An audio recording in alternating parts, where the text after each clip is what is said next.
how to have an unlimited prospect.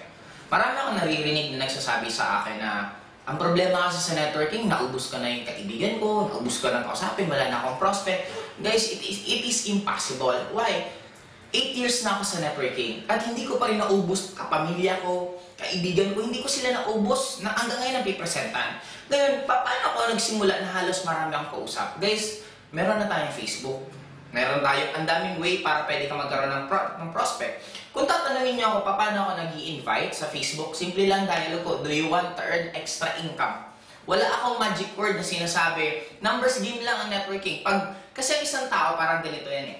Maraming tao na walang pakialam sa income, especially katulad ng mga bata, lalo na kung yung bata or kabataan na bibigyan pa ng pera ng parents sila, syempre hindi namin mag-iisip ng source of income. Pero the moment sila parang feel na nila, nangangailangan nila ng source of income, yun na yung time na pwede kang replyan. Katulad din mo nag-message ka, do you want to earn extra income? Yung taong yun wala naman pakialam, hindi pa niya gustong kumita ng pera, hindi ka talaga re-replyan nun. Pero what if may isang tao, dati, hindi nag-iisip, nagkaroon ng pamilya or nakabuntis bigla, meron na siyang anak, pag na-replyan mo yun, parang ting! Di ba hindi mo rin masisi, may ibang tao na nagdadasal, Lord, sana magkaroon po ako ng way para matupad ko mga pangarap ko. Tapos biglang ikaw naman nag-message, do you want to earn extra income? Anong iisipin niya?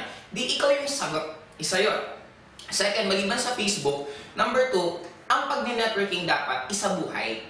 Ang networking is not a job. Hindi ka dapat lalabas ka ng bahay ninyo, sige mag-networking ako ngayon, tapos bukas hindi ako mag-networking. No, hindi dapat gano'n. Kung gusto maging successful sa isang field, dapat maging part siya mismo ng buhay mo.